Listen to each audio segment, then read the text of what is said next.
As we continue our debate night coverage, we are joined by State Representative Leslie Herod, a Democrat representing Denver, and State Senator Jim Smallwood, a Republican representing Douglas County. Welcome, and thank you both of us for joining us tonight. Yeah, it's been a pleasure to spend this special evening with you. So, Jim, only because you're closer to me, I'm going to start with you. But the question is to both of you.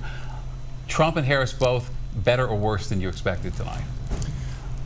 Personally, I don't know that I would phrase it as a better or worse. It was different than what I was expecting. I was really looking forward to hearing a big policy chat today, figuring out from each of the candidates what their plan was to move forward, particularly on things like the economy, which is what I'm hearing, and I'm assuming Representative Herod hears a lot as well from her constituents. So to hear so little about policy and to have the debate really focus again on sort of arcane topics from the past primarily, and a lot of the social issues was not at all what I was expecting, that's for sure.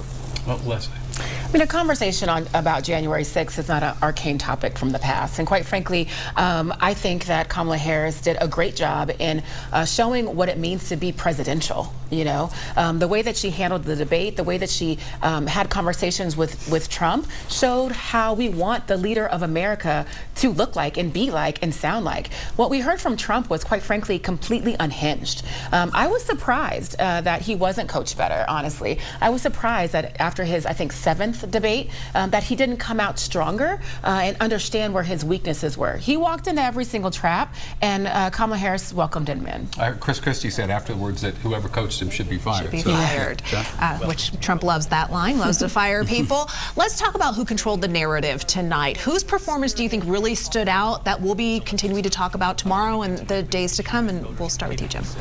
Yeah, I think what Vice President Harris did really well, what her team did really well, was to avoid the topics that I think were going to be most damaging to that campaign. To do their best to make sure that there was no association made over the last 3.5 years with the presidency, where the economy has not been as good as under Donald Trump, the stock market has not been as good, crime has gone up, we clearly have an immigration issue. I think the Democratic team really did a great job in avoiding all of those topics and putting former President Trump on his heels. I have to hand it there. Again, what I'd like to see in future debates, if there are some, is a focus on exactly those topics that are interesting to most of the voters. I don't think that the voter is interested in really reliving the past as much as my good colleague would like to think, but I guess we'll see in the future. Sure.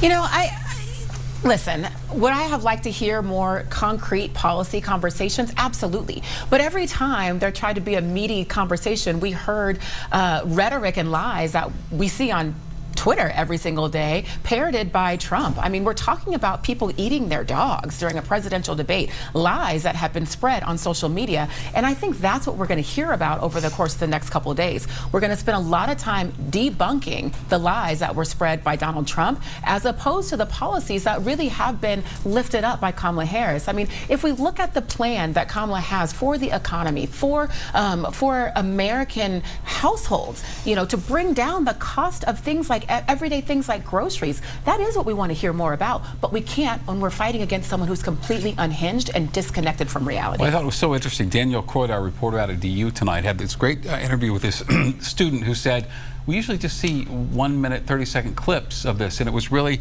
enlightening to watch the whole thing. So that is encouraging and leads me to my next question, that roughly 7% of the electorate out there say they are movable, that they could be swayed either way. Did either of you hear anything tonight that is going to move somebody off where they were before the debate began? I think that is what we're going to be focusing on over the next couple of days. I'm curious to see where the polls are with the undecided voters. You know, I did see that Taylor Swift just came out and endorsed Kamala Harris on social media right after the debate.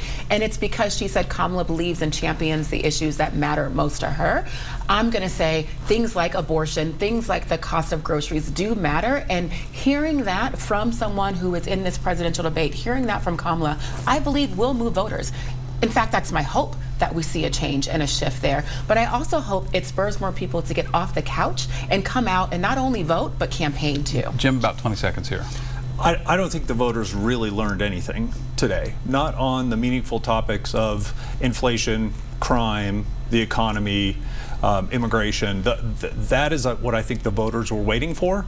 I think that has to come in future debates. I certainly hope it would. I can't imagine that you can end a debate with, we have a housing problem. Well, thank you. We all knew that. What were you going to do about it? That's what was missing. All right, State Senator Jim Smallwood, State Rep Leslie Herod.